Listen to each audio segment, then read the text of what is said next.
Hello? Where's my...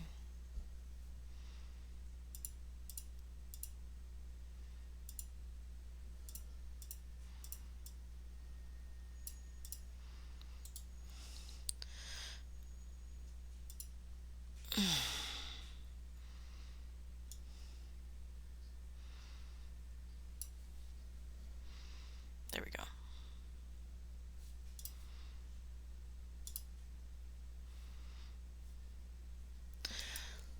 Okay, I think we're in. Yes? Yes, I think.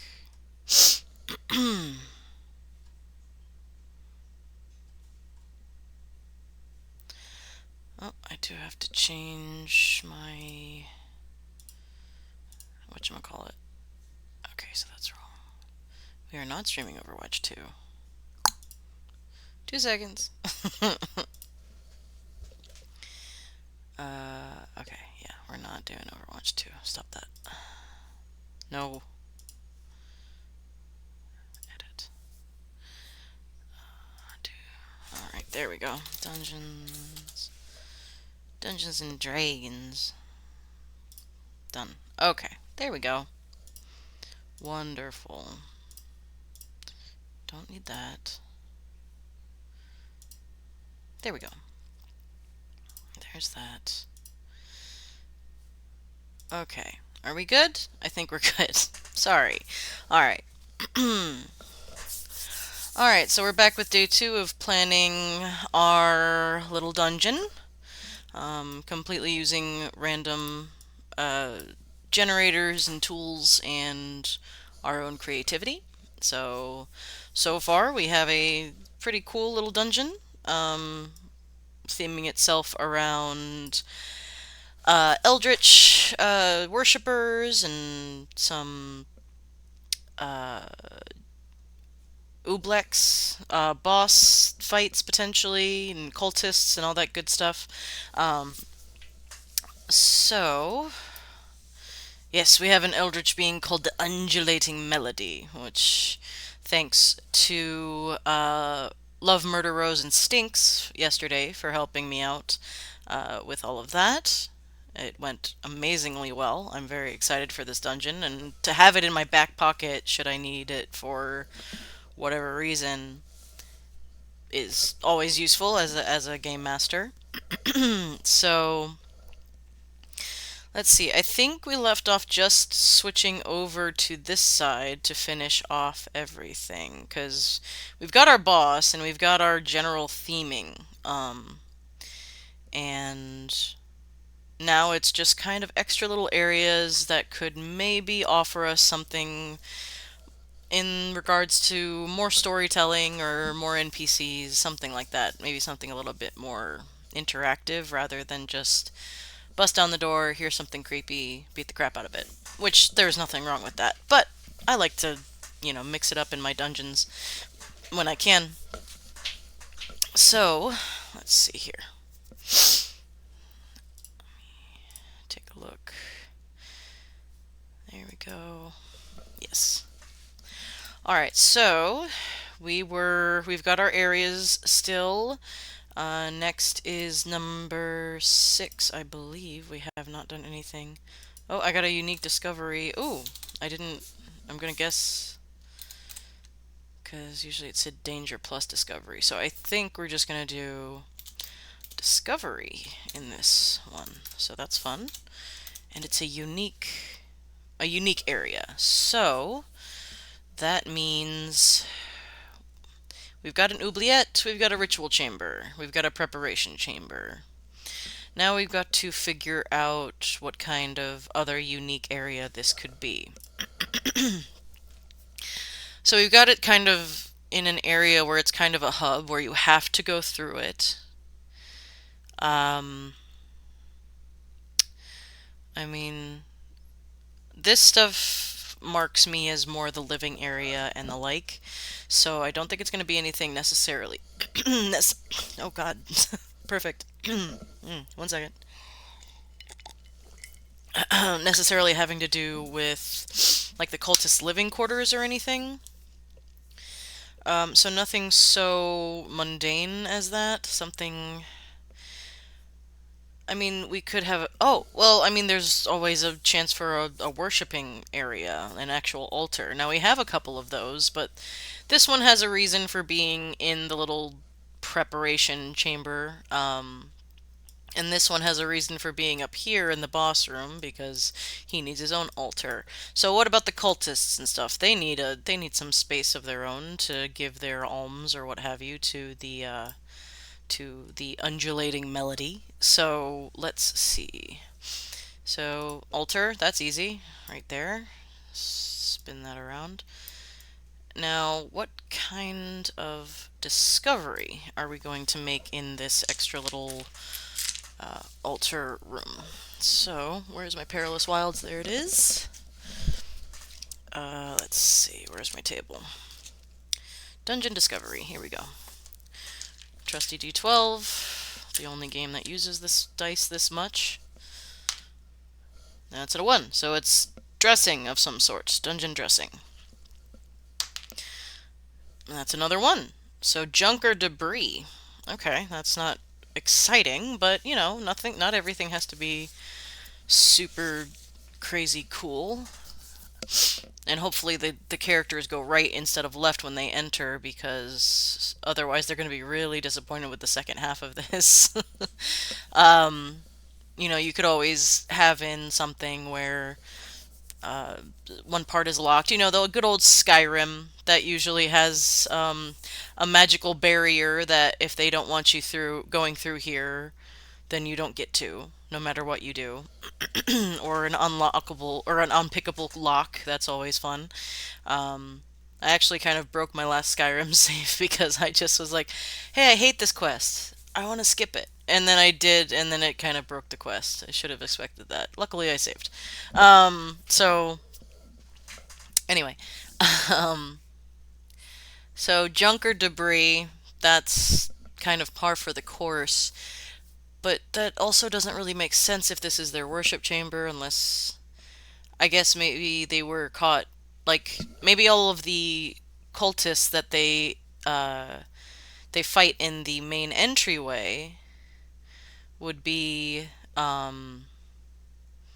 would have been in the middle of worshiping here. So maybe they just kind of, not necessarily caught with their pants down, but certainly not prepared for such things. So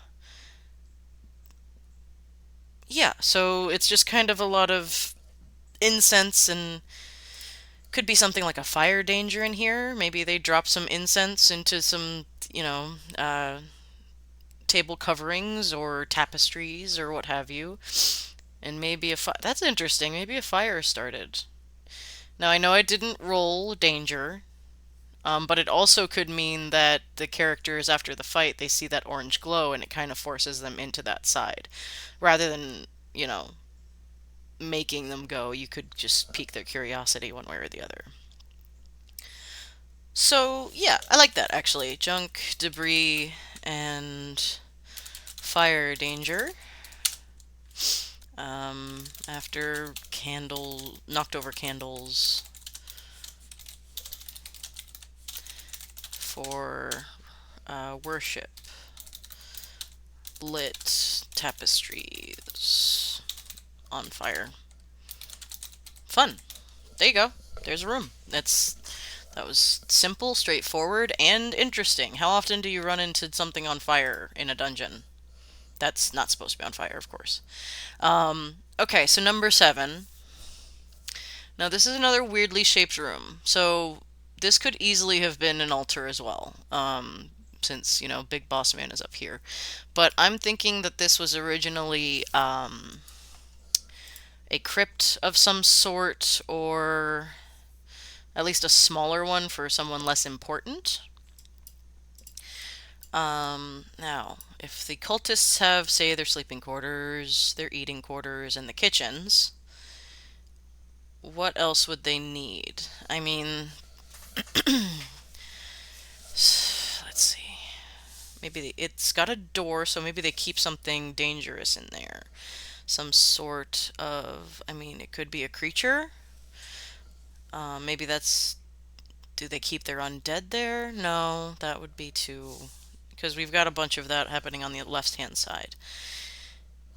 I mean, more cultists could definitely be in there, but what are they doing? What else do you do as a cultist aside from worship, eat, sleep, and sacrifice people?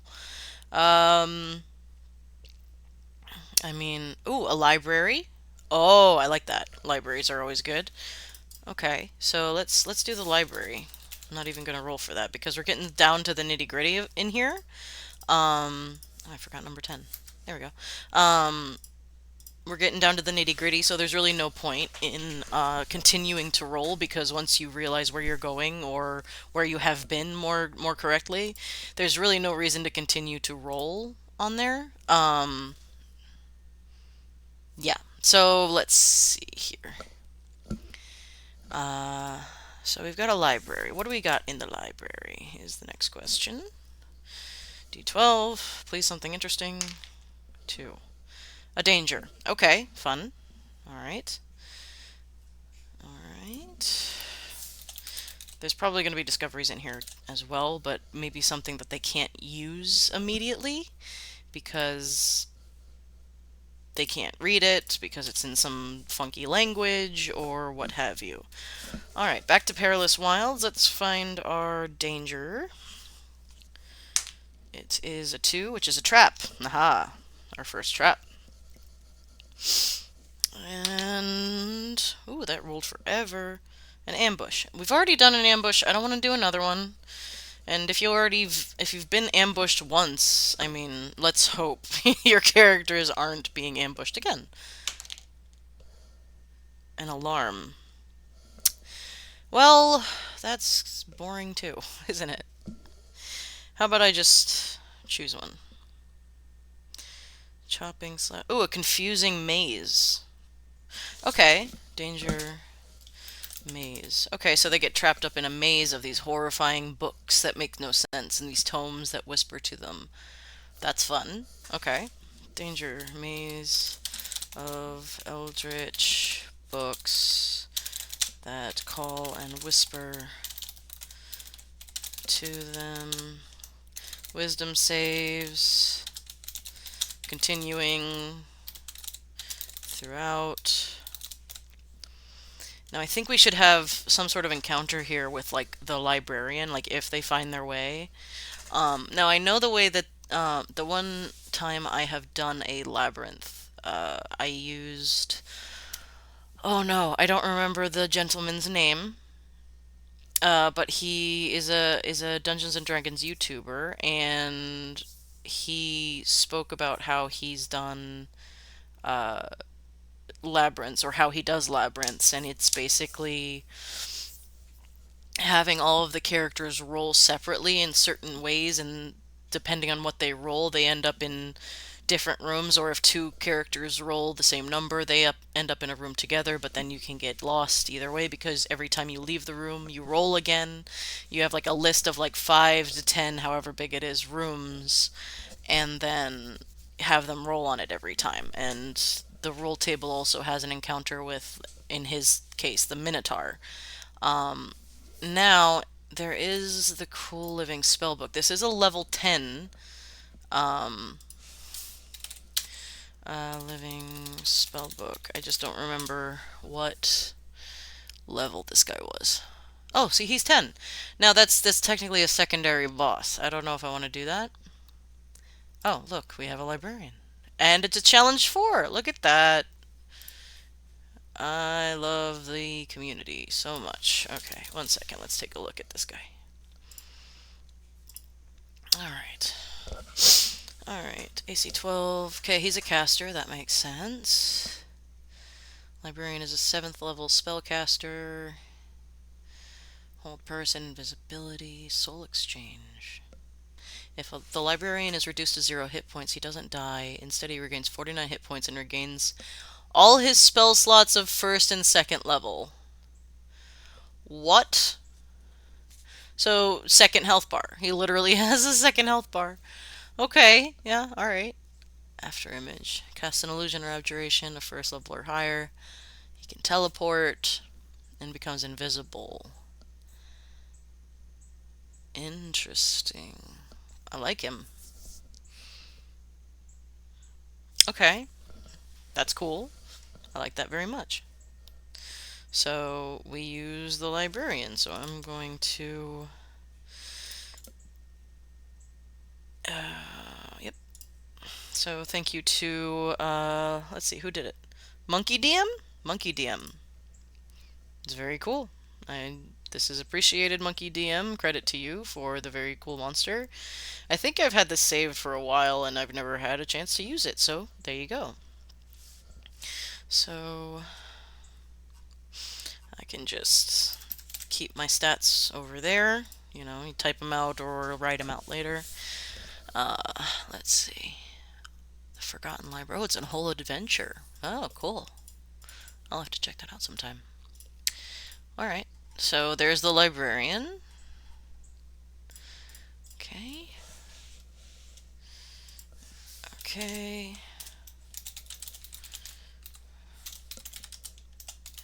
There we go. There's an encounter there. Awesome. There you go. Okay. Before we continue, I'm gonna hit the bathroom. Give me 2 seconds. This is going very well already. Okay.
It is so cold in my house.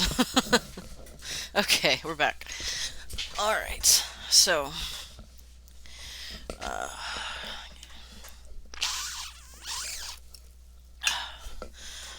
Alright. Going back over. So let's see. Taking a look at here. Do we have. Nope.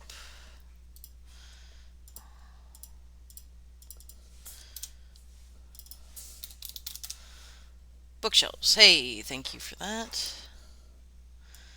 So, I mean, it's going to look pretty mundane on the map itself, but we'll know.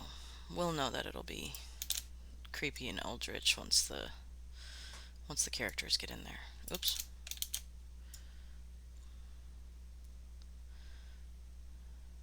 Okay. Okay.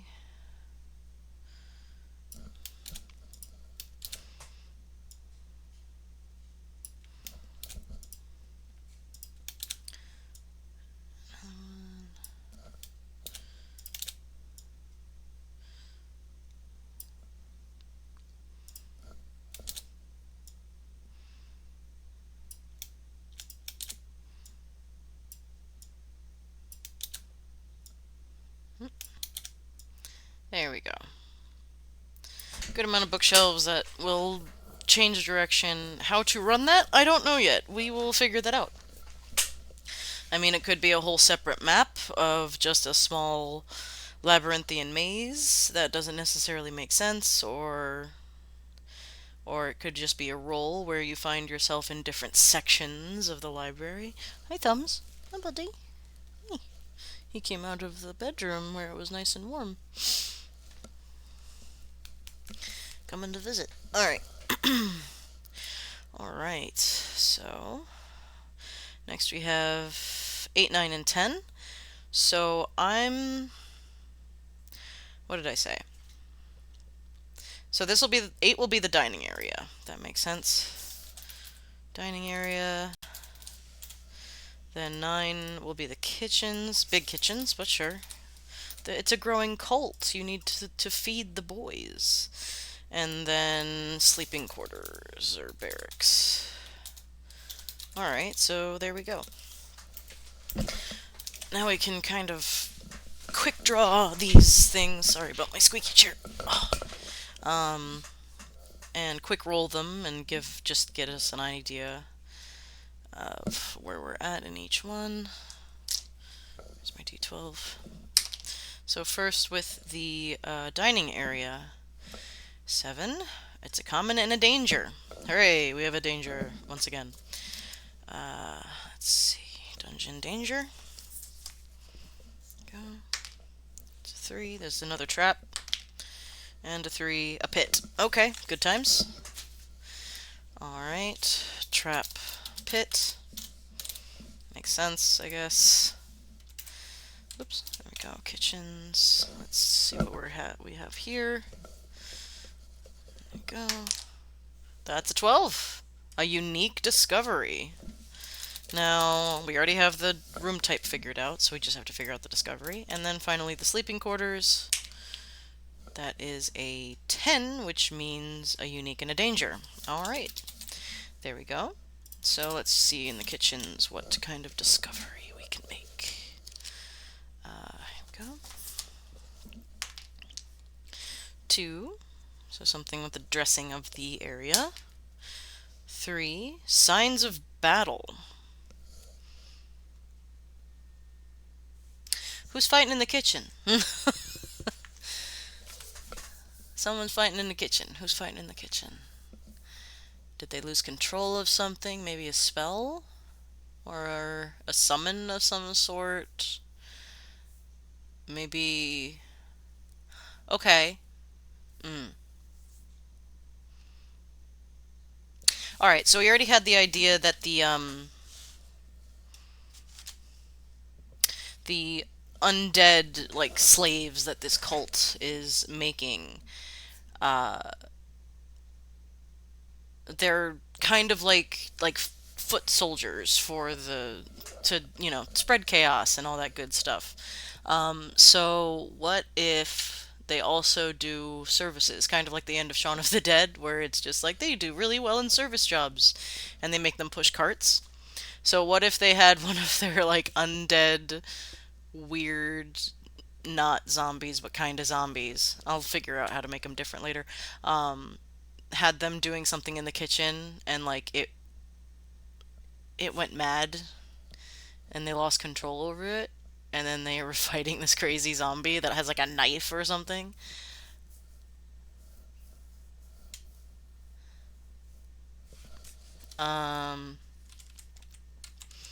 Oh, wait, hang on. I did that wrong. Because I did a discovery for the kitchens.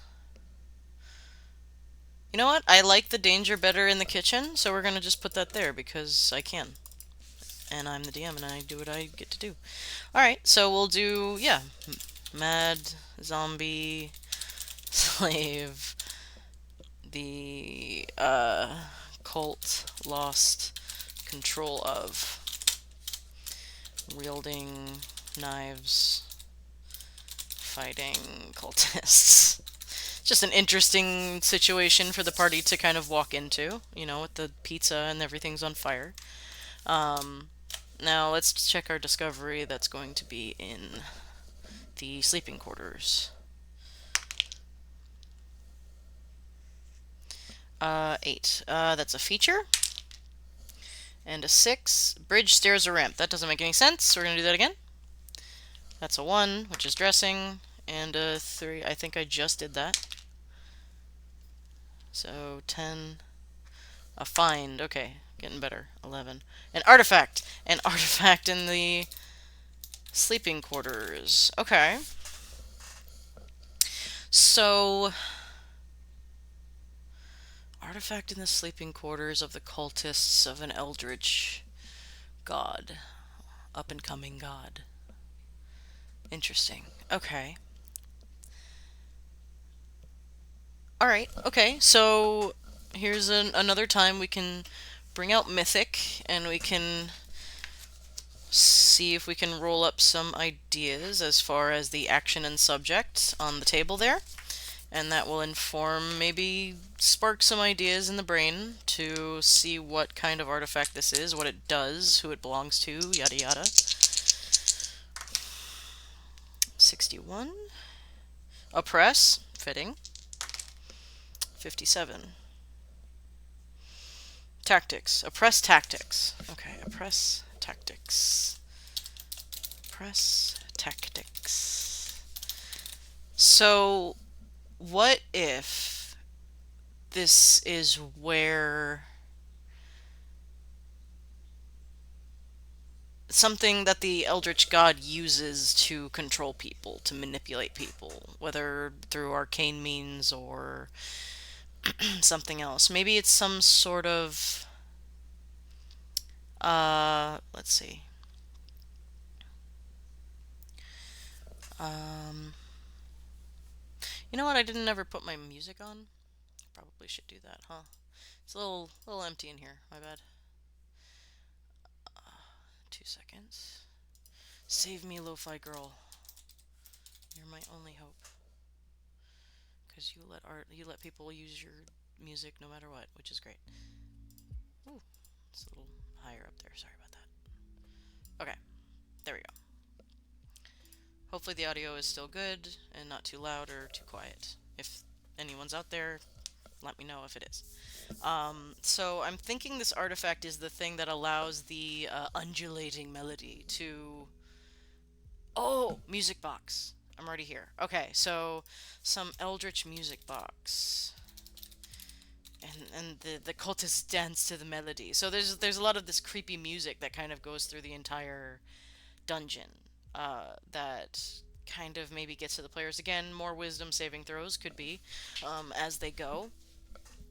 Yeah. Okay, so Eldritch Music Box. Controlling cultists. So if the party does go this way, goes right instead of left, and they find this thing, maybe they're able to break the spell for a select few of the cultists and get some NPC interaction as well. Always love that, always prefer to run at least one NPC that the characters can talk to, and not just like, you come here and we're evil and we're going to talk about how evil we are. Ooh, come on, music. A little loud. There we go. But like someone they can actually talk to and learn some things from, and then eventually build a relationship with later.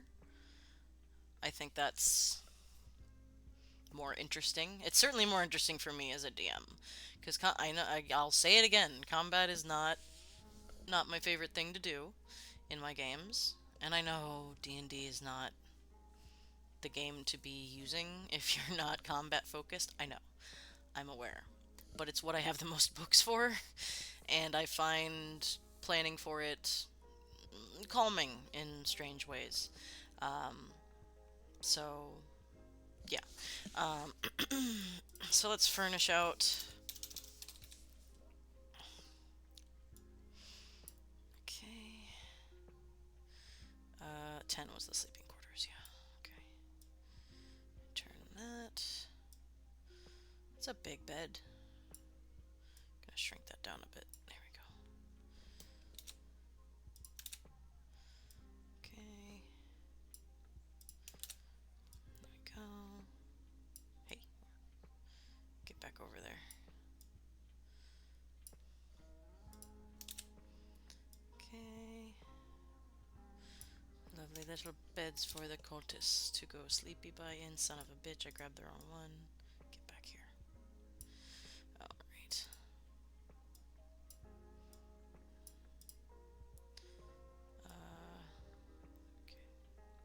go.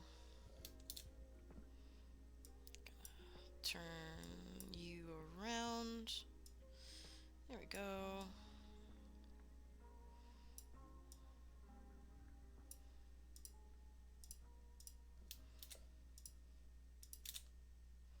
Okay. Don't know if there's gonna be that many dudes here. Maybe half of these beds are like garbage and broken or what have you, but you know, fill out the room, make it look a little lived in. Then we should have something. Oops. Box has an X in it. Maybe a chest. Put a chest in here. Yeah. Come here, you. You're gonna go over here. And that's where our little music box will be. There at the end. Okay, great. Alright. We got our kitchen. Table. This is a table. Let's see. Yeah, it's hard to switch back and forth in regards to the style here. You kind of have to pick one, but that's okay. I mean, the bookshelves are a little silly. They kind of stick out compared to everything else, looking like clip art. So, but that's okay. We'll just do table. Oh, that's a tiny table. Why is it so small? You come back here. Be a big table. There we go. Table. This is where they do their cooking. And do over there. Don't cover up the. There we go. Perfect. Okay. Oops. I think I made it too big now. Work with me. There we go. Alrighty. Alright, so that's the kitchen. Let's see. There's like a sink? I don't know. No, not a sinkhole. Tub. Sure. There we go. This is the only thing that has color in it. Okay, sure, why not? That's where they do their dishes. Can you tell I played house a lot as a kid? Just put a little furniture in my dungeon because I want to. Alright. I want to make sure they can live happily in their little cultist home. Okay. So we're just gonna... Oh, where'd it go? There it is. Table.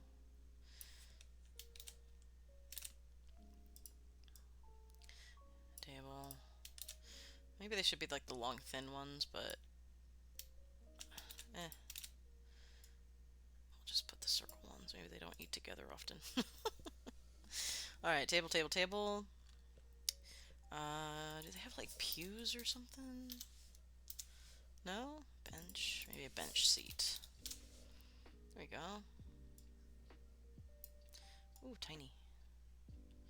Okay. There we go. Not many benches for the worship room, but some. Again, they don't all go to church together. They're a very busy cult. They got people to sacrifice and hunt down. So we'll just do some minor benches around here.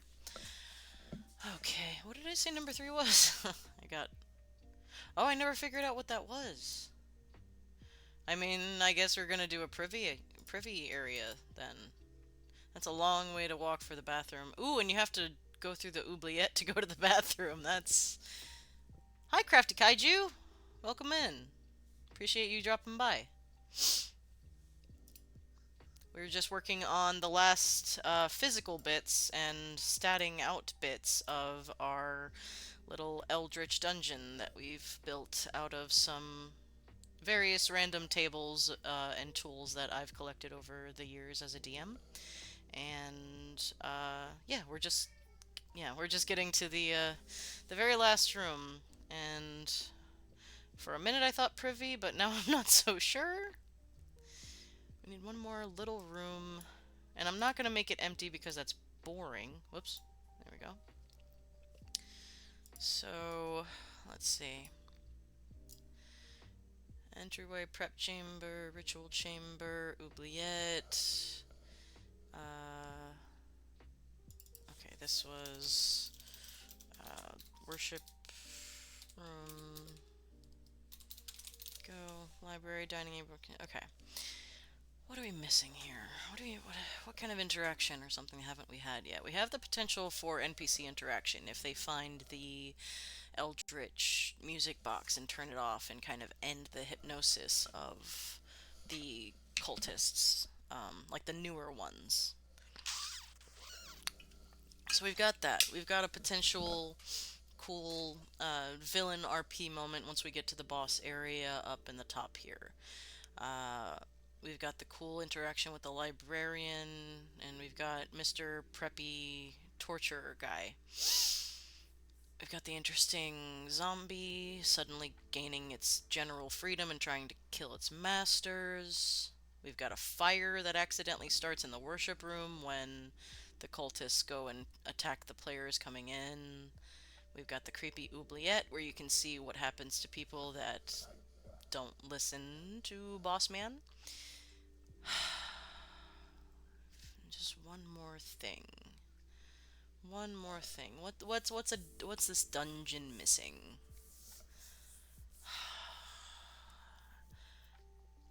I mean, it could be some sort of creature. Um, some sort of eldritch thing.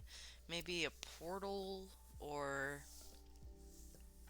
maybe this. No, because he would communicate with it in his little area in the top.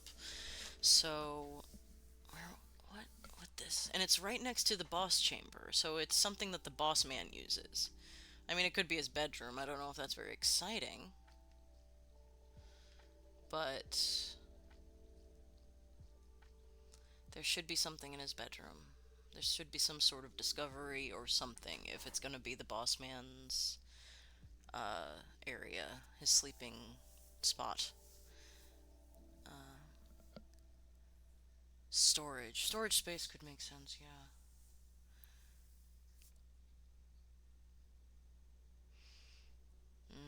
Mm-hmm. Okay. Yeah, so maybe a storage area. Let's see what kind of... Let's see. So it's next to Boss Man, so he gets the pick of the first lot, obviously. Alright, so I'm gonna put a discovery in there. Let's see what it is. 6 is gonna be a feature. 4 is going to be a locked door. Okay, so we've got a locked door here. Great. Where's my doors? Where's my doors? My doors. There it is.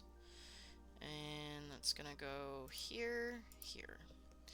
Okay. Of course, we need a locked door for the rogue.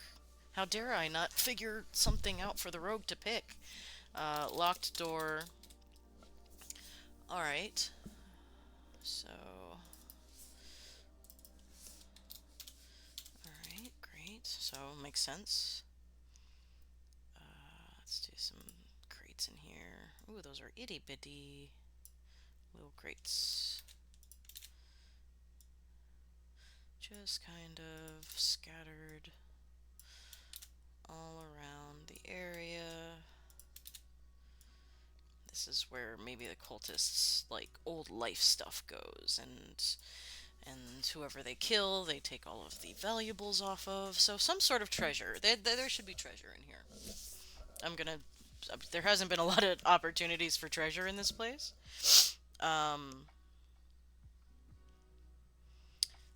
This is a level 10 area, a level 10 dungeon that I've decided.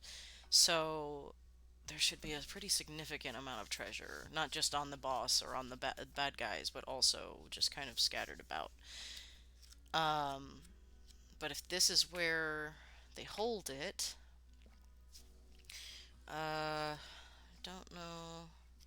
I don't think I've used Perilous Wilds to give me treasure before. 2 books, a spell book, and a journal that talks about the cultists. Always good.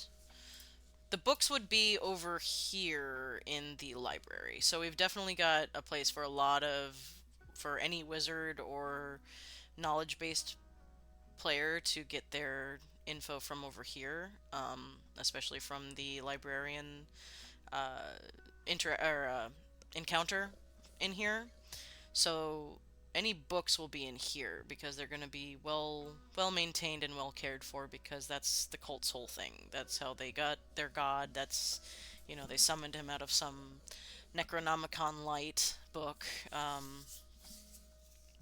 So over here would be something more akin to treasure, things that the big bad would want. Now, the big bad started out. I mean, the big bad is technically an Ooblex right now, but they used to be a uh, a mob boss, kind of mafia leader guy, and oh, go away. There we go. So all right, DMG, where are you? Although I could also use the Lazy Dungeon Master. Um, Always a good toolbox to have. Maybe the closet. Ooh, cloakers. Cloakers are fun. They're mean, but they're fun. Let's see. Encounter. Oops. Cloakers. Treasure. Cloak of the Bat. I like that. Cloak of the Bat. I'm Batman jokes incoming. Uh, Oblex. Fake out boss. There we go.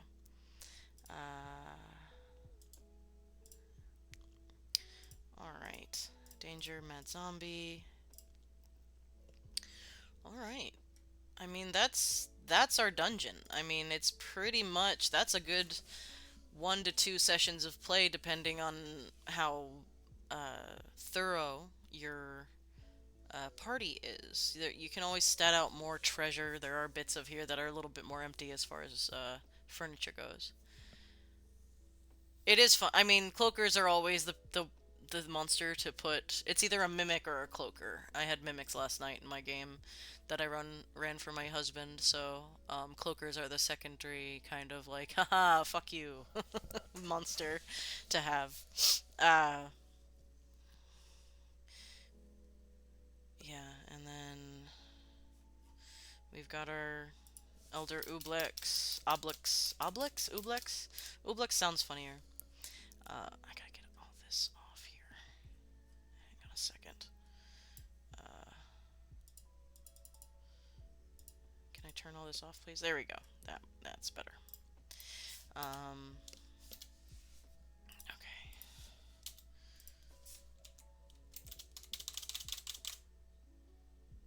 Whoops. Ah, that's fine. It's just a great way to upset your players, where they're just like, "Cool, new cloaks," and they get choked out. Whoops. Okay.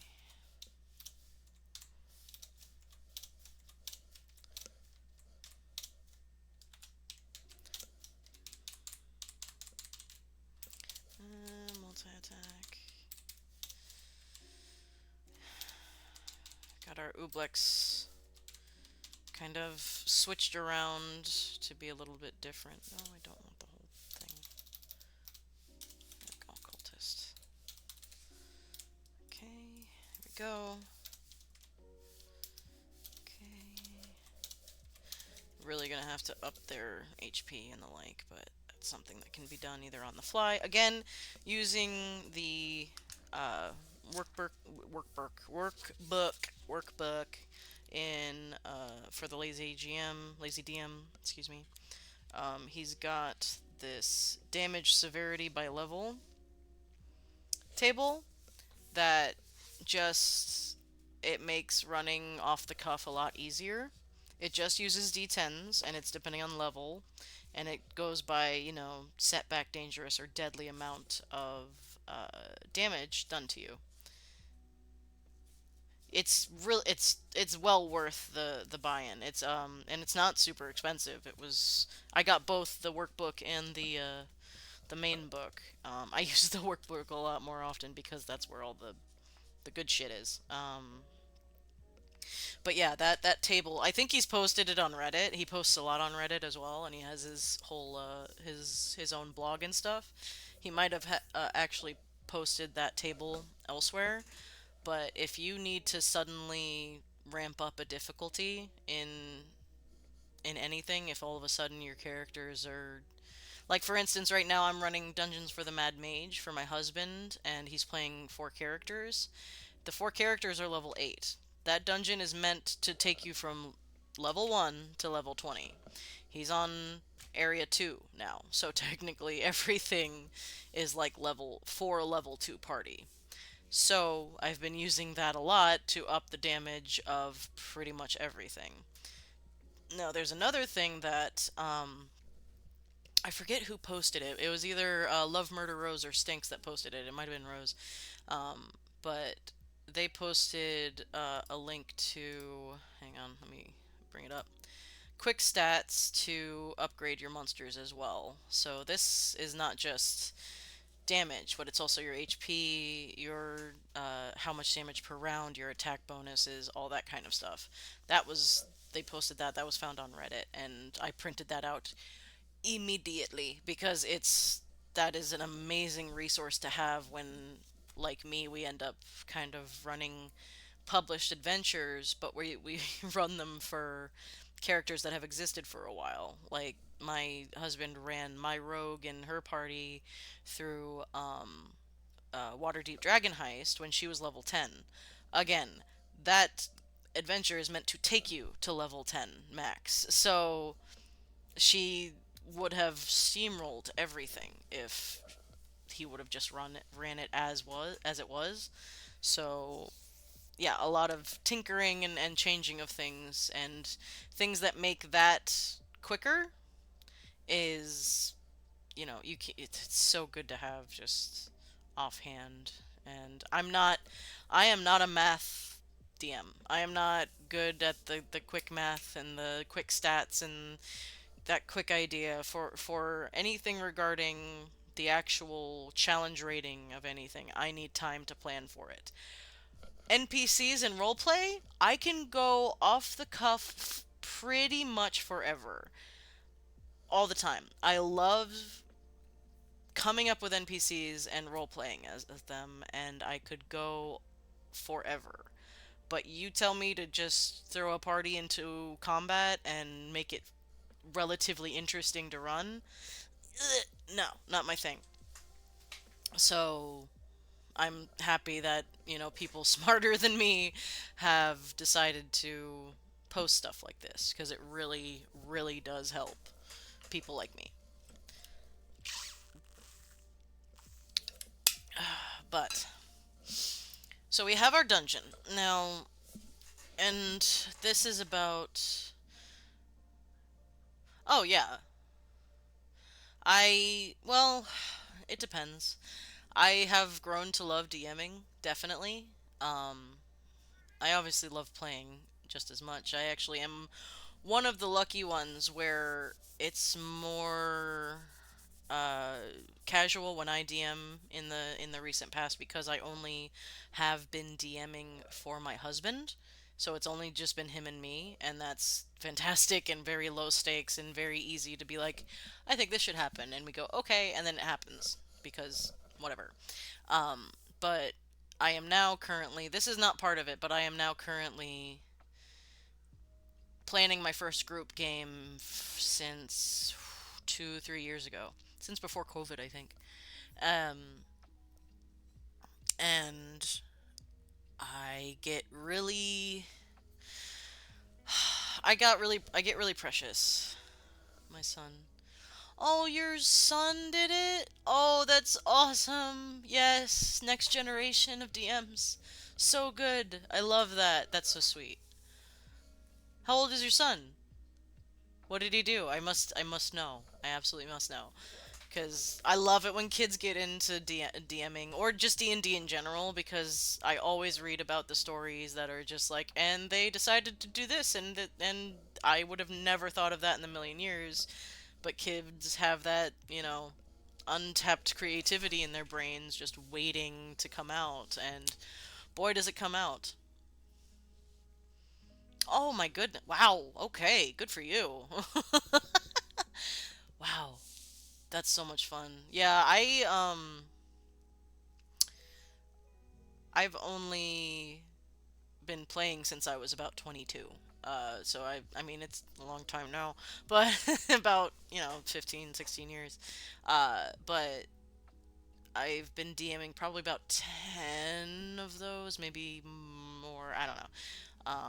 But it's been so on and off, I don't really consider myself a veteran DM in any way, because I tend to get a little in my head and I lack confidence. Hi, Thumbs.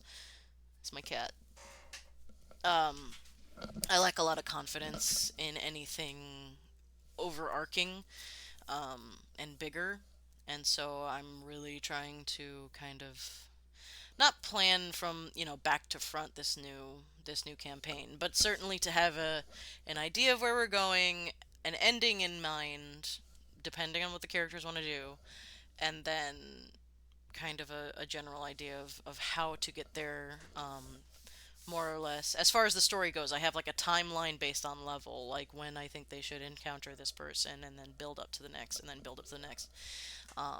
Which is this is the first time I've done that. Who kidnapped his son? All the food. All at once. Wow, huh. That's a neat trick, whoever did that. Oh, excuse the loud noise. Ah, there you go. So we got two problems in one. Did it end up being the same bad guy that's responsible for both?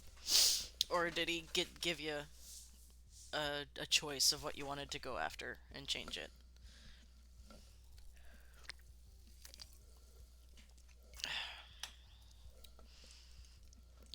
Hi.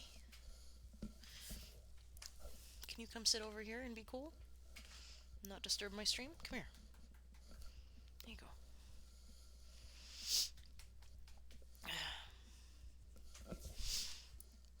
But yeah, I envy those people that have been playing since childhood. I'm not a daughter of nerds. Let's say that. I was not. Uh, I was privy to some of the geeky stuff that a lot of people are when I was growing up, but not nearly as much as I would have liked. Um, and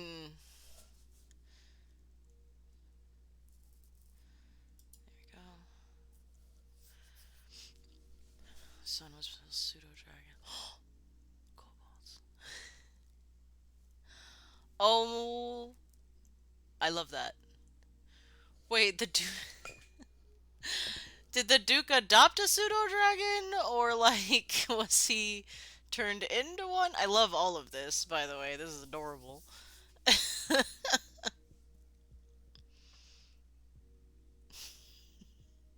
That's so cute. I want to adopt a little pseudo dragon. Actually, my husband's characters they do have a little pseudo dragon that follows them around. So there you go. That's really cute. That's fun. I love how I'm still washed out today, even though there is no sun in the sky. It is completely cloudy, and it still looks like the freaking sun is blinding me.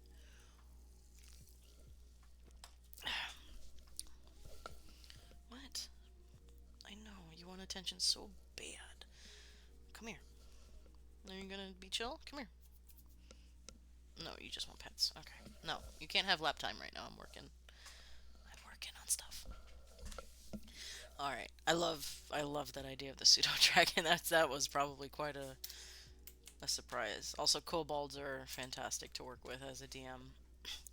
All right, so we can get rid of this and this. We don't need any of that anymore. We've got undulating melody dungeon.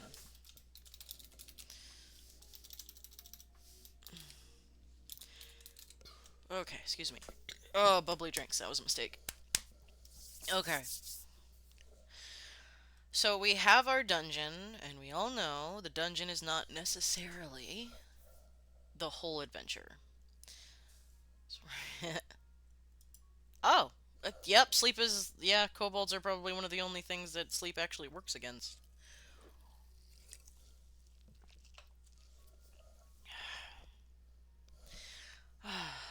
All right. So I've got the general idea of, let's see, mob boss bad guy turning to eldritch knowledge for power. So that's where we're at as far as that. Now, that could absolutely mean he's just a warlock, but that's a little boring. He would have warlock abilities, warlock spells, but we're definitely doing something a little different with him. Aside from the oblex, we're definitely gonna give him a little bit more oomph. We're gonna, give him spells and abilities and things like that. Um, God, this is all messed up. Oops. There you go. Can I just do this, please? There we go. Here we go. Put that over there. All right. So these are our general stats, and I am again generally the type of DM that I'm not gonna completely scratch build something as a new creature because I don't think you really need to do that a lot of the time. Like I said, having this and having that little table helps a lot with that. So I'm not going to worry too much about building the boss. Again, I'm not actually running this dungeon for anything at this very moment. This was just an exercise in creativity and using my tools available to me, and hopefully it can show people that as far as the barrier to entry goes, it's pretty low since I mostly use this. This is not an expensive book. This is an easy book to get, and it's system agnostic. It can be used for any system. It was made for Dungeon World, but it's very, very useful to have for anything if you need just a little bump of inspiration, and then followed very closely by Mythic Game Master Emulator Generator Game Master Emulator. Um, can you could probably run a whole game just off that if you just had some people show up with some characters and you just went cool, rolls some stuff, here we go. Um, so I'm not worried too much about statting out anything too crazy. I would just run it in the moment and, plan or at least have in my head roleplay beats to hit. Like, if you're playing with something eldritch, and that's kind of what the adventure is based around, you should have roleplay hits. There should be, I don't have any strong opinions with. The librarian could be a little bit of both.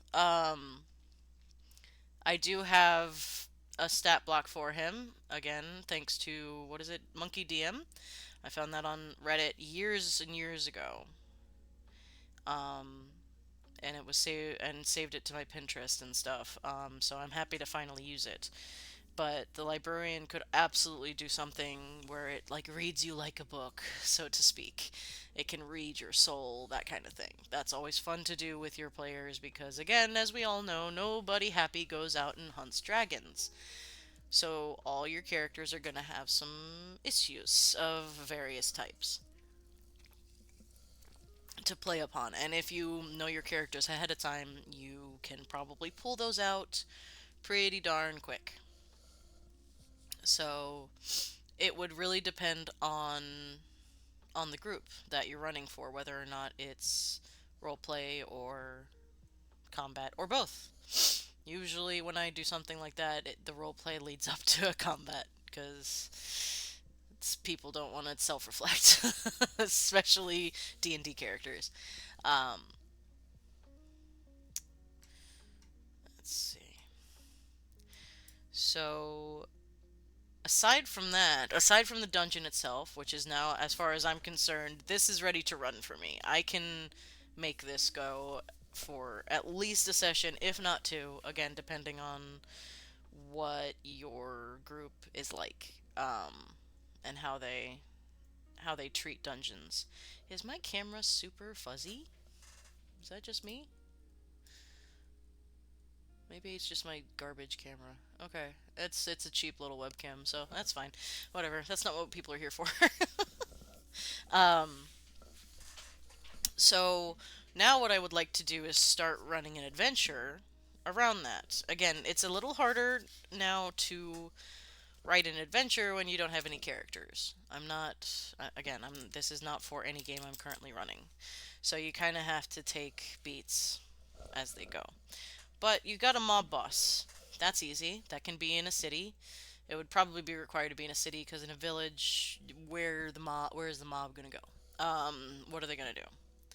So you've got your general small city, large city, either one. It could be the only like criminal syndicate in the city or one of many vying for power. A corrupt system. I generally don't run corrupt cities like that because I'm not good at it. Um, but it's always good, like even for your street level. It could be something every character owes them money, or is responsible for the death of a loved one, or is the reason your neighborhood has gone to shit, whatever it is. So it's not too hard. Um, so let's see. I guess I could. One second. Another tool at my disposal, which I love. I love this book. Is the. Woo, can you see it? There you go. The Random Encounters book. Or Random Tables book. Astonishing Random Tables. This is probably the best random table book that I have. Um, and I just got it relatively recently. I would say this would be a good time to like open your so I would say this is a one shot. Let's consider this a one shot so we don't have to worry about big overarching stories. This is the story.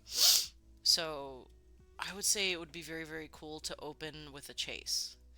I've never done that before, but another lazy DM suggestion is to start in the middle of the action. So if we did this level 10.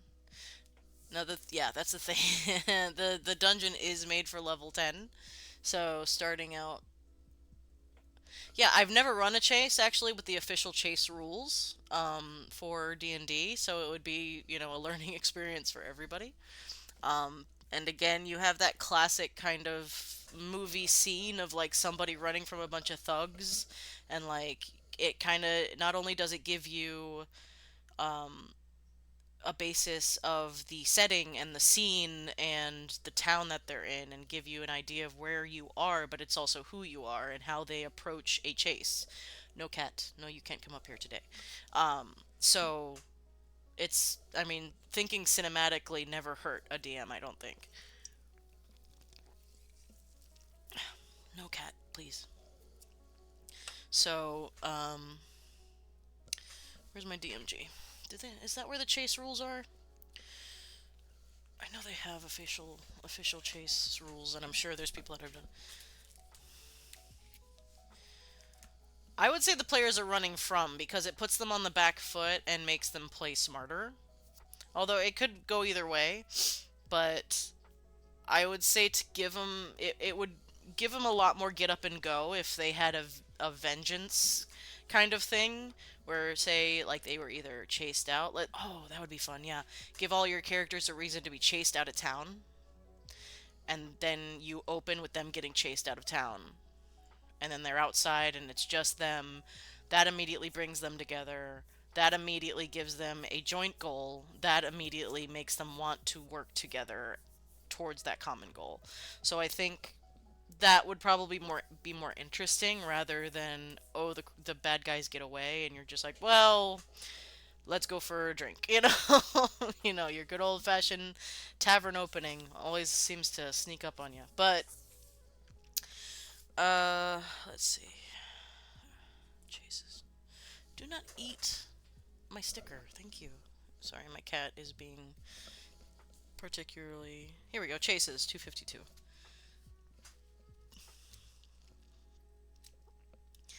Go 252. Let's look at the chase mechanics, and who knows if they're good or not. I have no experience with them. Chase requires a quarry and at least one pursuer, so we're switching that a little bit. Any participants not in initiative order must roll initiative. Always a good time when you can sit everybody down, get your talking out, set up snacks, set up drinks, make sure, okay, we good? Okay, roll for initiative. Always a good thing to do, where everybody's like, no! It's just, they're immediately terrified and interested, so always good. So you set up your map. One side drops out or the quarry escapes. When the chase begins, determine the starting distance between the quarry and the Asur. Da, da, da, da, da. Alright. So, generally speaking,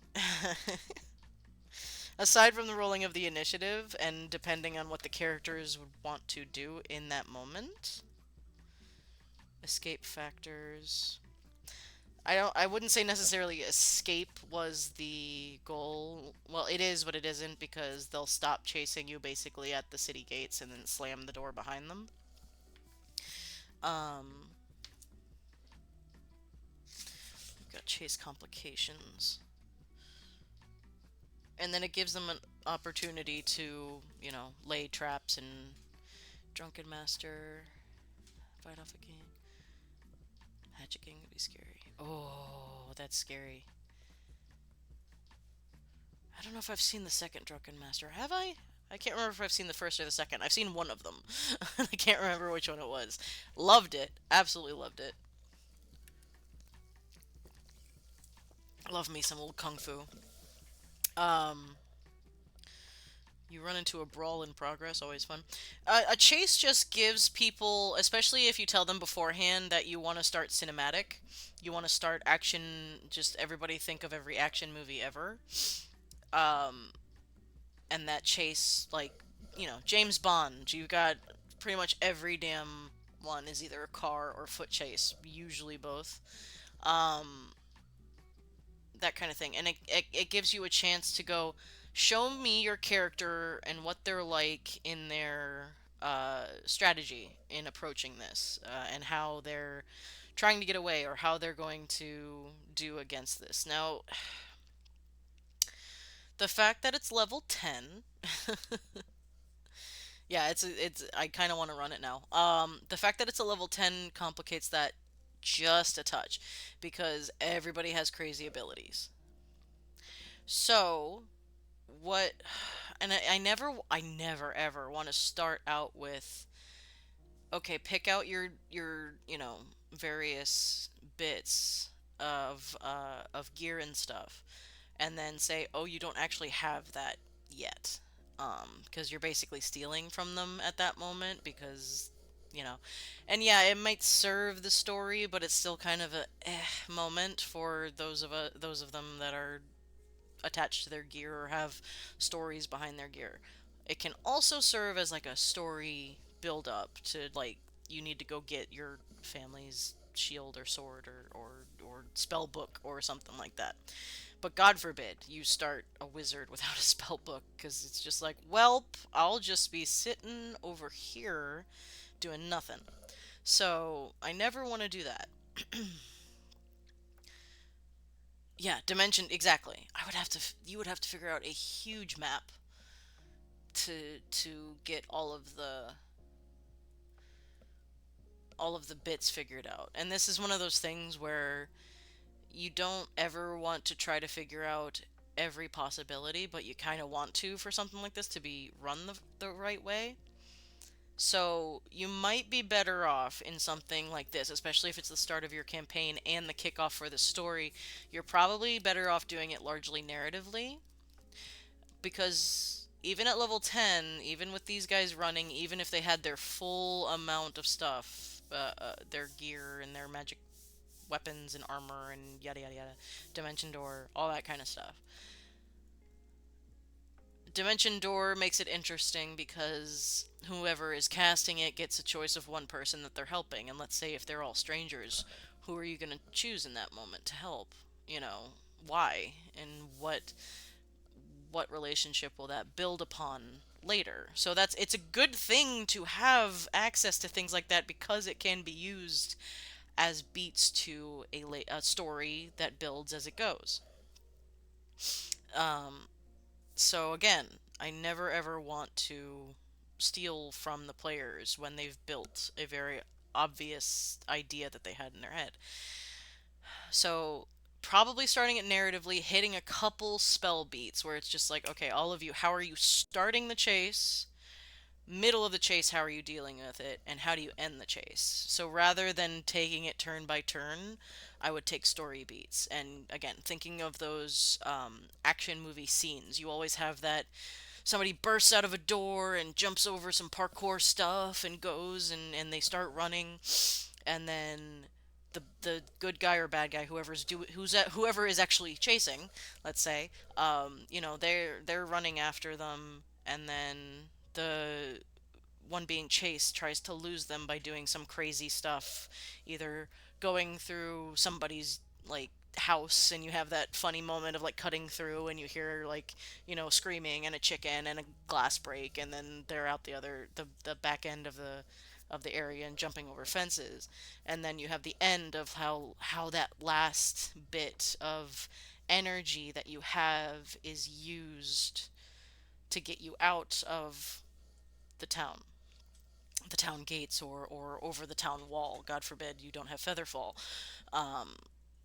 And this might split the party, but at the end you're all brought back together in one way or another. It would require a group that knows each other, and a group that is comfortable together, and a group that is willing to work together, with a DM that is willing to be a little bit freer with some things, definitely. But I think this could be super duper fun because, again, it's the start of an action movie. Who doesn't love a good, even a stupid action movie is still fun to watch? Oh, excuse me.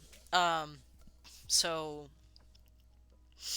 so yeah, I still think even with all those moving parts, if you just kind of bunch them together and make those moving parts narrative. Yeah, a mounted chase is also a possibility.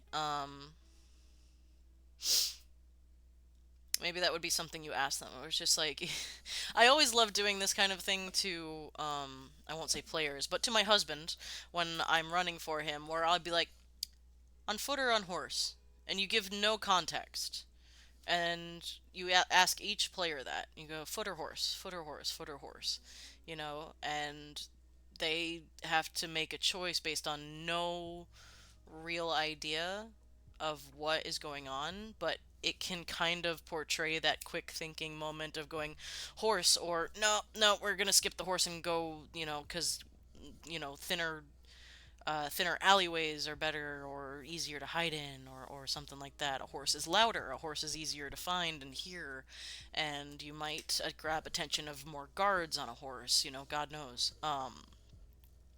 But in that quick thinking moment, in that split second decision, and you ask each player which one with no context, I think that would be kind of funny to have in a moment of them going foot, and then just going okay, and then it's like you're on horses, you and you're on foot, now go.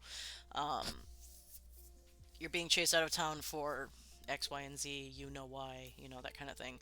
And it also brings that interesting role play moment of like once the chase is over and they're outside, of having that fireside moment of like, what were you in for? Or what were they going after you for? Why were we all being chased? And do they tell each other or do they not? Who knows? But it's good to have those little mysteries between characters.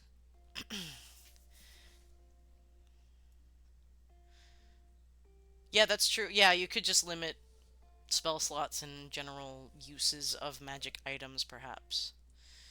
Yeah, that could definitely be done. Okay, time out. I'm gonna go bathroom real quick. I'll be right back.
Okay, sorry about that. The bladder waits for no one. Okay, so yeah, beginning. Let's see. With a chase, each character has a reason to be run out of town. Alright. Chase is dealt with in 3 blocks, beginning, middle, and end. Largely narrative based encounter ending outside city gates. Alright, that's very cool.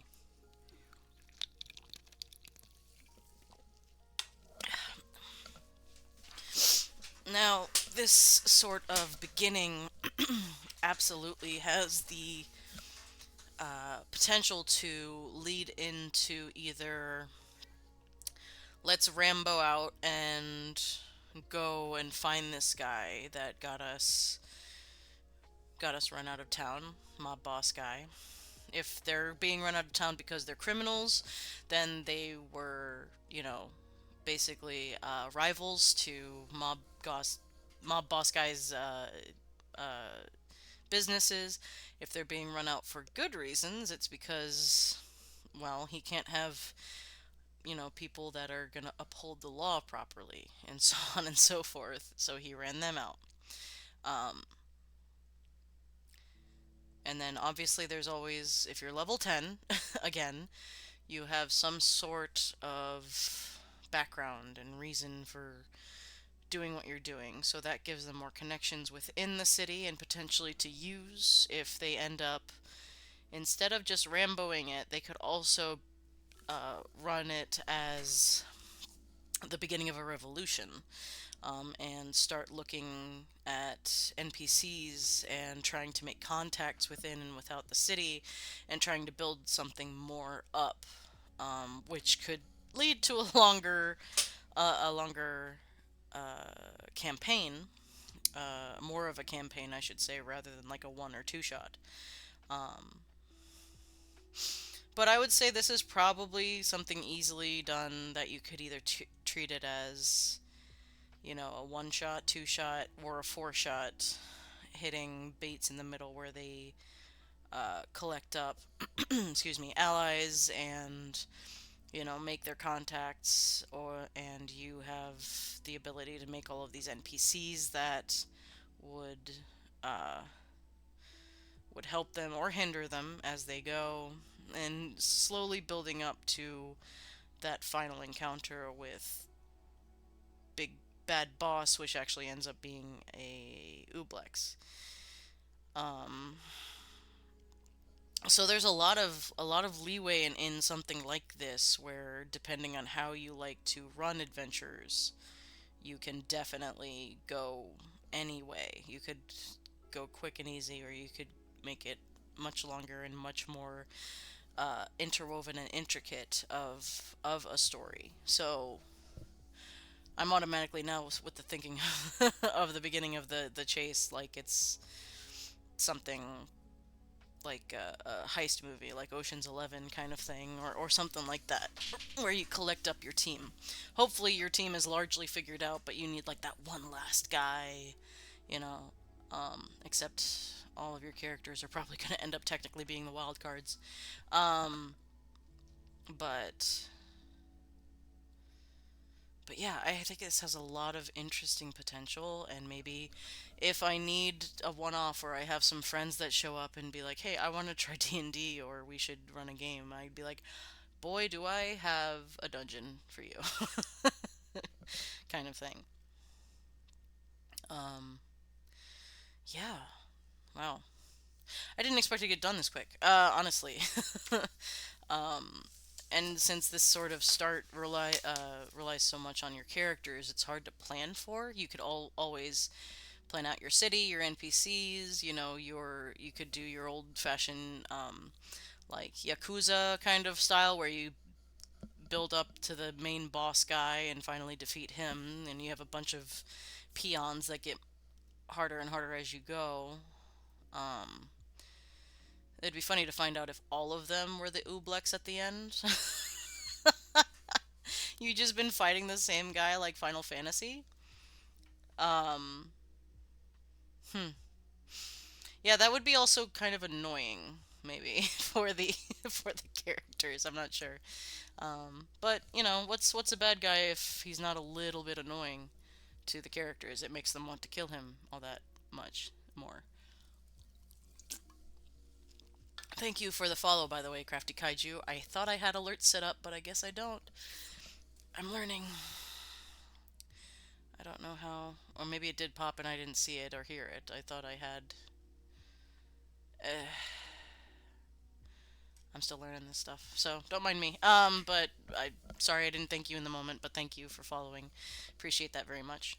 Um, I hope to stream a little bit more during the week, probably Monday, Wednesday, Friday kind of thing for now. And then we'll see on the weekends. The weekends are a little weird. Yeah. Oh, that's okay. Did it sound though? Did you see it? I guess I wasn't here for it. Did it actually make the sound and everything? Did I set it up right?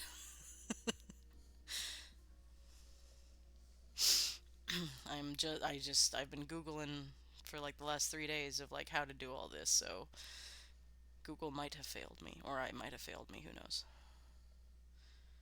Okay. Oh, cool. Awesome. Thank you. Thank you. Thank you. Thank you. Thank you for letting me know. And is my audio okay? I should have asked that at some point earlier too, because I was having audio issues with yesterday's stream because my webcam was hitting it and not my mic. So I hope it's a little better and it's not as peaked out and tinny as it was yesterday. Um, oh God, thank you, thank you, thank you, thank you so much, Crafty. I appreciate that so much. Uh, I'm I've got my setup. Fantastic. Okay, cool. I'm learning. But yeah, this was fun. The thing is, I got to figure out what to do next because I've done a random dungeon, which I've got in my pocket now. Now I've been kind of avoiding potentially planning for my actual campaign on stream just in case any of my players stumble upon this and get like spoiled. Um, None of my players have said specifically that they're going to watch my stuff, which is fine. I'm not expecting them to, but if they do, at some point just turn it on and go, "Oh, well, now I know everything." I want to avoid that. But I also really want, people to bounce ideas off of because I've been doing okay with the planning, but as build upon itself and build and build and build, it gets harder and harder to create in a vacuum with just yourself. So I don't know. Maybe I'll do something like I'll tell my players that. Oh my God! Sorry. This is what I get for drinking sparkling water. Mm. Ooh, ooh, a LARP? What con? Oh my God. What system? I don't know much about LARPing systems. I know of Vampire the Masquerade, but that's. Tell me everything. I love Wild West stuff. Weird West, that kind of thing is playing cowboys is fun. God, 16 players. I can't imagine. No, thank you. I'm max 4. I've run for. I think my highest was 11. I will never do that again.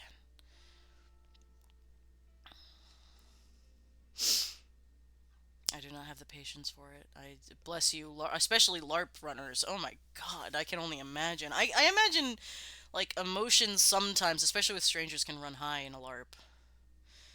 Dundercon 47. Okay, yeah, I love it. Very cool. Yeah, from what I mean, I've been a VTM player for oh my God, 15 years, probably as long as I've been playing D&D. So maybe longer. I forget where I started, frankly. I don't remember what my first system was. I think it was 3.5, but I don't know. Um, yeah, but LARP, I've never been able to try, and I don't know. I mean, I've done, your Ren Fair, which is like, LARP.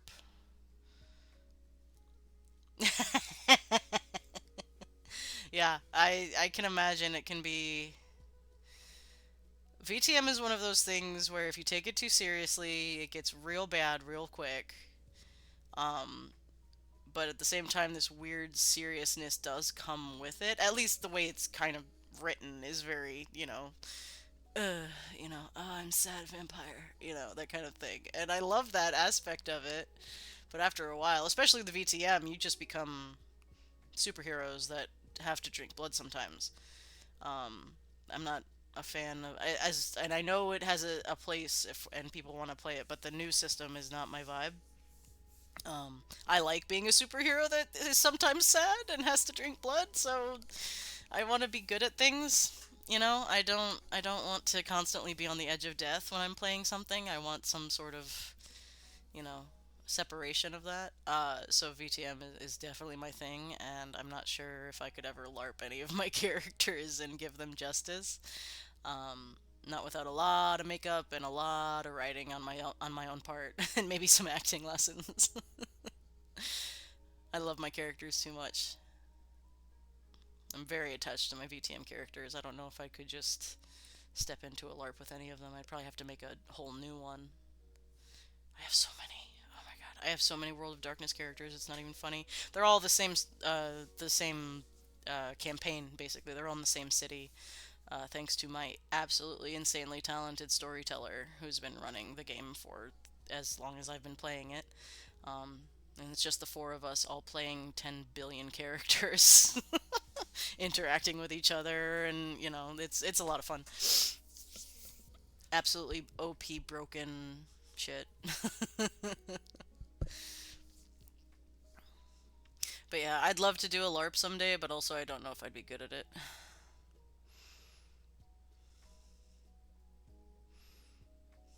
Yeah, that's yes, exactly that. We don't play that way either, most of the time. And again, like you said, if we do, we talk about it, and because my if my venture is going to get screwed over by another player character's thing, then we're probably going to be like, hey, just prepare in some way or another. But also, my storyteller doesn't have to do that, so our characters get fucked over a lot by various NPCs. And you gotta really care about somebody in the story they're telling to be okay with some of the stuff that he has done to our characters over the years. Bless his heart, he does amazingly with it, and it all makes sense. But sometimes that hits you, and you're like, "Can we take a break so I can get my breath back? Cause my heart is sad.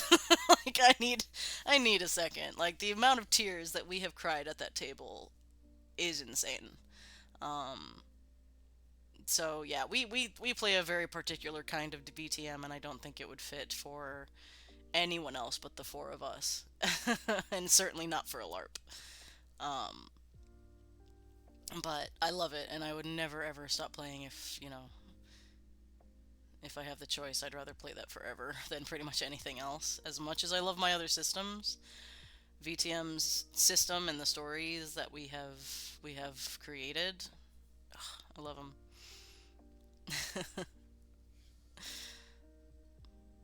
But yeah, LARPing, I don't know if it's for me. I would like to do like a combat LARP, like something like that. To know the outcome of your fight. Oh, decide if you want to see it through or be chicken. Oh, cool. Okay, yeah, wow, that definitely calls back to a lot of cowboy movies and books and stuff, where it's just like, do you do this and do you practice your honor and go out and go to the death, or do you not and continue your story? That's very cool. I like that. I like the sound of that very much. I've had one like cowboy character, cowgirl, obviously. Cowgirl character that I've played named Cheyenne, and I really loved her. She's now retired with her wife somewhere in the weird west. But it's always nice to be able to retire a character happily. It doesn't happen often. Do you use cards, or I know LARP usually like they'll use like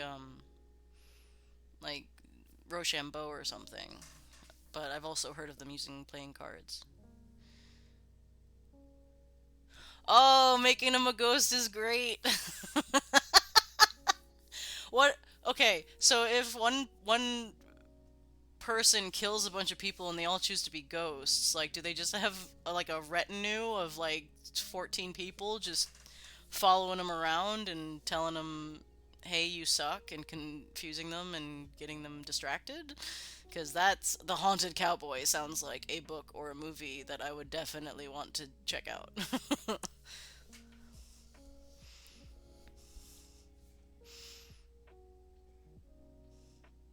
That sounds like the Savage Worlds Ghostlands Weird West campaign too. So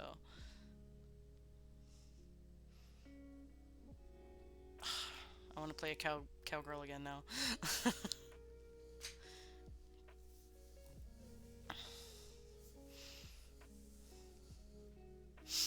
That's how I actually learned about Bass Reeves, the Black Texas Ranger. That was a badass. That was my storyteller actually had my cowgirl be his daughter. He told me all about Bass Reeves. This was years and years ago, and the fact that there's a show for it now, I'm very excited. Marked for vengeance, which prevents them from winning a second. Oh, that's rough. So you gotta really not do that again. so are so if they enter into any gunplay or gunfight, they automatically lose if they've killed somebody previously.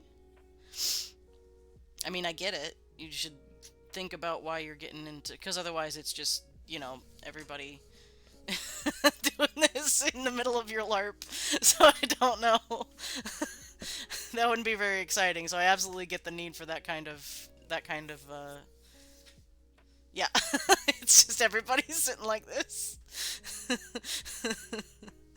That's very funny.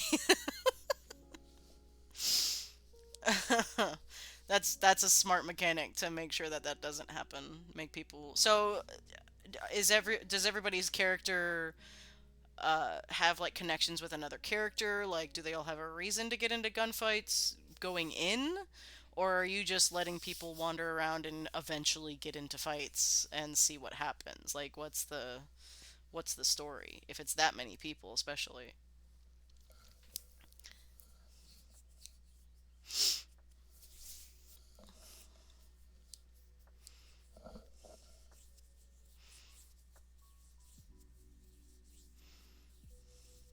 That's the other thing about LARPs is like, especially at cons or any con game, really. I've never played one because you have to kind of leave that character. It's just they're there, they exist, and then you move on, and it's just like, eh. But I love them. They're my child now. I want them around forever, and I know you can reuse them, but it's not the same.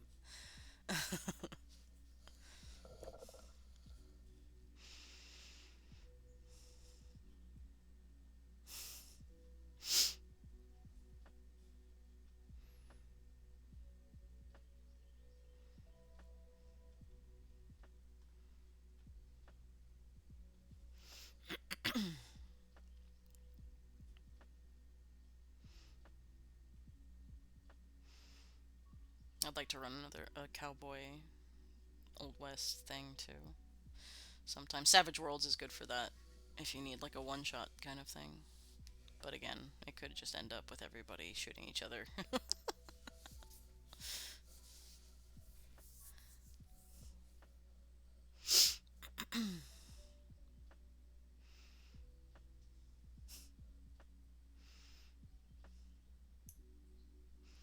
General description.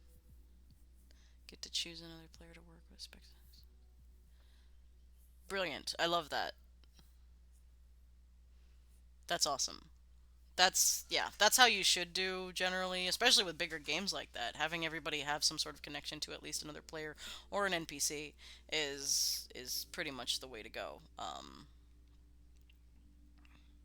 Yeah, I love that. Those connections are so important, especially with a western. I would imagine if you didn't like, yeah, I imagine so. A western, a lot of people would probably be tempted to be the lone wolf because that's what every other Western story is about, is some dude fighting up against one or a group of people. So to make that many people feel like their character gets the attention that they need and the story they want to be told is told, having that connection helps, nobody have to kind of fight to get that connection with somebody. It's just like, be connected, please.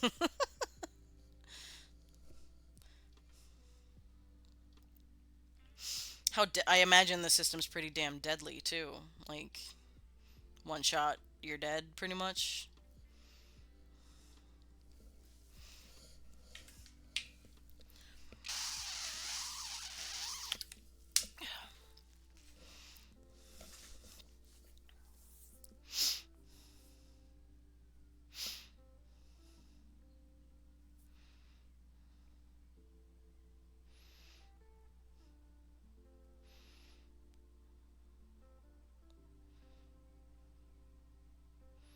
Okay, that's cool.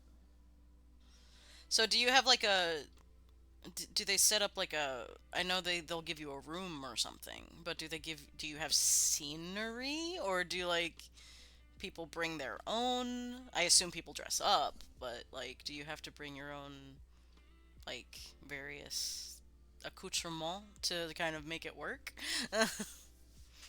Because I've heard of LARPs like going to like they'll like rent out like like cabins, hotel suite. Oh, that's so cool! I love it. Oh, are you gonna do videos or anything on this, or at least pictures? I'd love to see pictures. That's very cool. Shh, that's my cat. If you hear him screaming in the background, he thinks it's food time. It's not yet.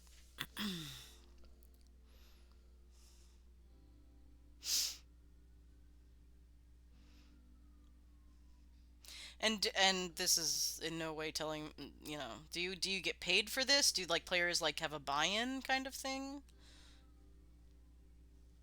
Or is it just like sign-ups and whoever is in the sign-up gets it?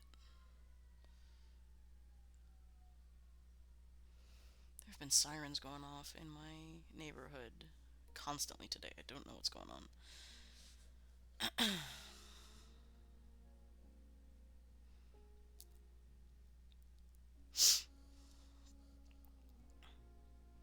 Oh, cool. Yeah, that's dope then.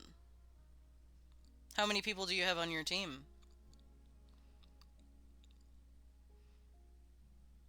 I assume they all play like rule arbiters as well as NPCs in between everything.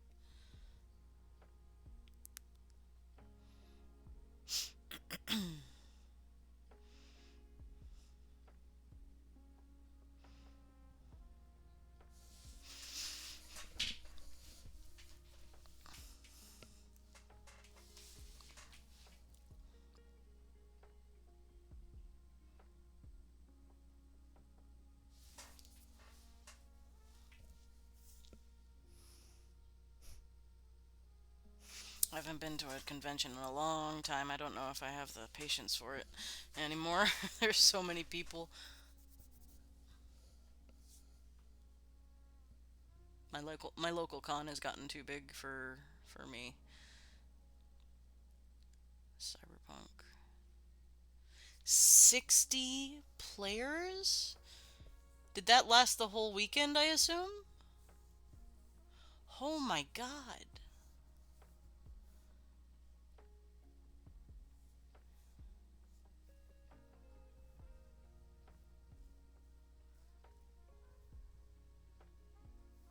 That's so many people to keep track of. Oh my god. That's crazy.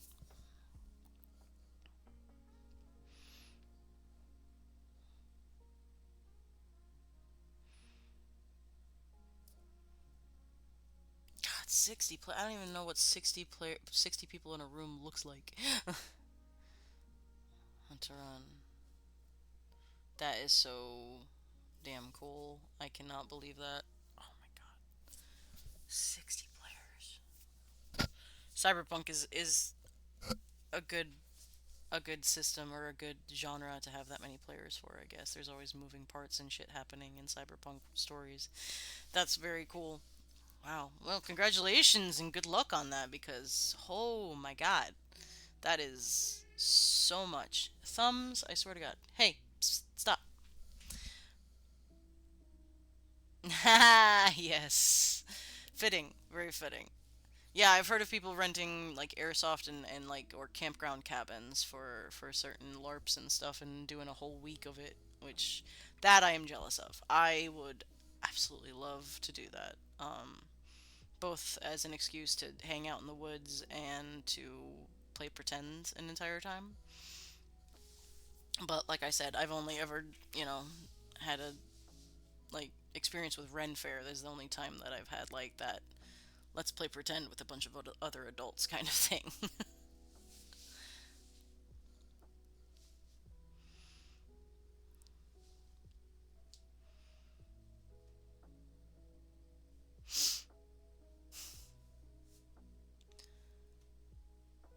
My god, is this your job? Like that's a lot.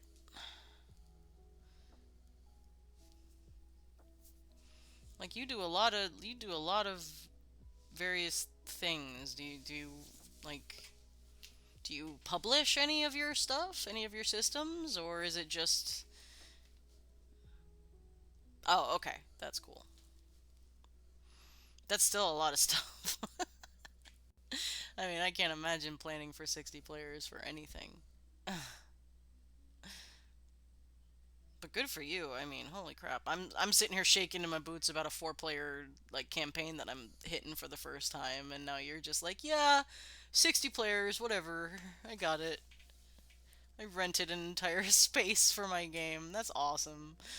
I'm jealous, but also I don't ever want to do that at the same time. It's just like good for you. I'm glad there are people like you in the world, but nah. I don't know if I have the dystopia rising. Really? Oops. Here we go.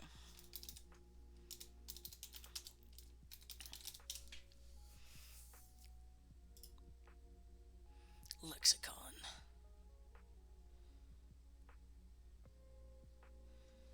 Independent live actions. Oh, classic zombie. Yeah, okay. Oh, crap. That is cool. I keep, like, I need. Oh. Wow, they're all over the place. That's very cool.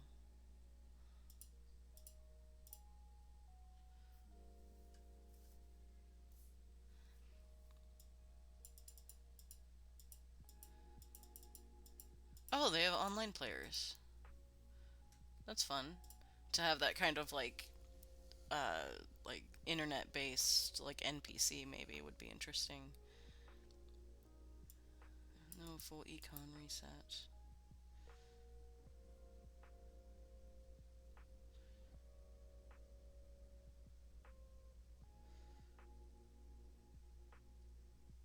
That's very cool.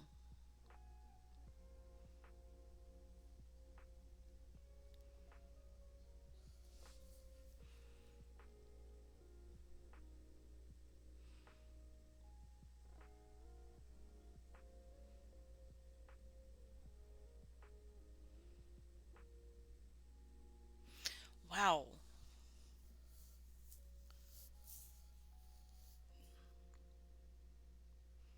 I didn't even know like I didn't know things like this existed, to be completely honest. Like I knew there was like I'm aware of like the 501st and like the nationwide like maker kind of thing, but I've never heard of like LARPing. I didn't know LARPing got big enough to have these insane amount of people across the country. That's very cool.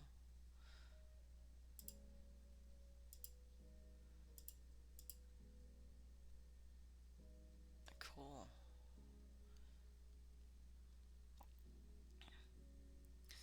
Man, that is very very cool.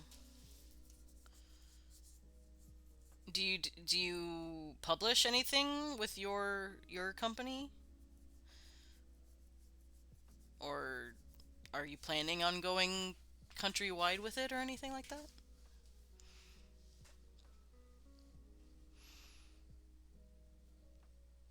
Because that's very cool.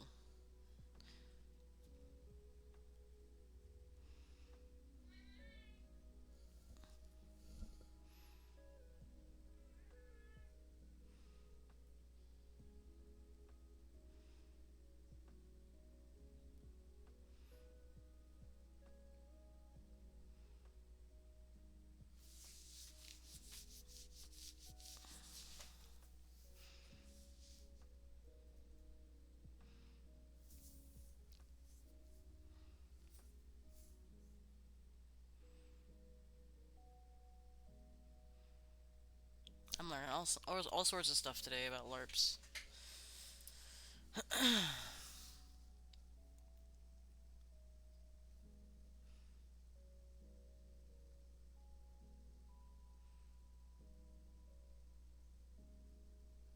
Oh, you have an app. That's wow. I mean, dude, that is an insane amount of work like that you have done, and like that's, jeez, I can only imagine. I mean, good for you. I mean, that's building the community better than most anything. Like, you can publish a book, you can publish a setting, you can publish whatever, you could do your actual plays, but like you starting a company and running games with up to 60 players in it is absolutely insane. That is very cool. Well, listen, I gotta go feed my cat before he starts destroying things around the house, but it was really awesome talking to you. I hope you drop into chat again whenever you have the time. Like I said, I'll probably do Monday, Wednesday, Fridays kind of stuff. Um, yeah. I'm not really surprised about the losing money on it, but it's still very, very cool. Um, but yeah, it was really cool talking to you. I very much appreciate your outlook on everything, and good luck, and I will talk to you another time. Thanks again. Have a good day. Bye.